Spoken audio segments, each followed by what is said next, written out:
Hello guys, and welcome back to another cold episode. I've already made this episode, but I forgot to unmute my mic. So, we're making this attempt number 2. That's right, Dragon Link just won a tournament. Now, Dragon Link was absolutely crazy in the TCG, but it wasn't nearly as common in Master Duel or the OCG.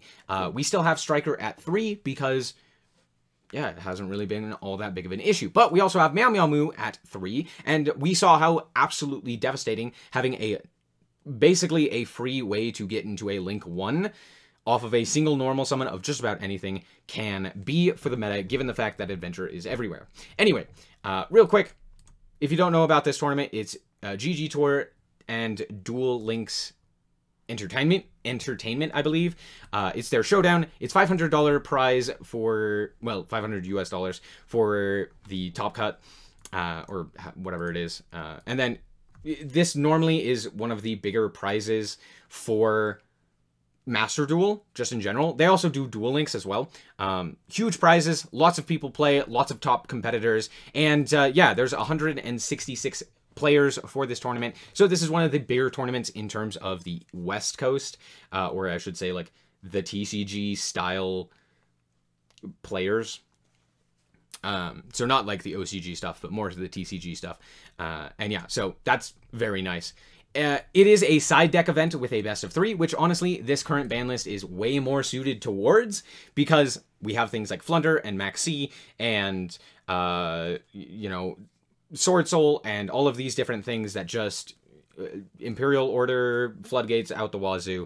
So many different things that just need to be able to be played against in 3 games so that you don't just randomly lose to a singular game.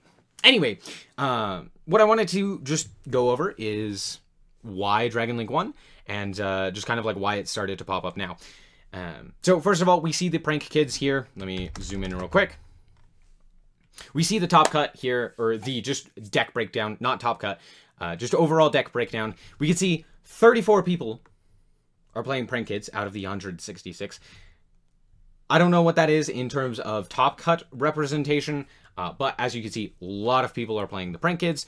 A lot of people playing Sword Soul Tenyi. That's still probably the best deck, one of the best deck, probably not the best deck, but one of the best decks. Still, I would still consider it a tier 1 strategy. It could still take tournaments, it could still win games. Very, very solid overall. And then we have Dragon Link being the 3rd most represented. Now, this is kind of new. Most people in these tournaments haven't really been playing a lot of Dragon Link, so it's weird to see it kind of pop up now. But as you can see, kind of as we go down the list, not many of these other decks are all that popular. Sure, Adventure Tenyi, the Phantom Knight stuff, that's pretty popular. And then after that, it's just kind of like, well, these are popular decks. You know, Sky Striker, maybe not the best deck, but, you know, it's there. Adagnister, we have Adamancipator, which is kind of interesting.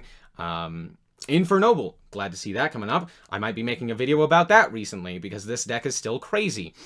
But yeah, all sorts of different things. Tribacade Lyralisk down here at 1, depressing. Anyway, let's zoom out real quick.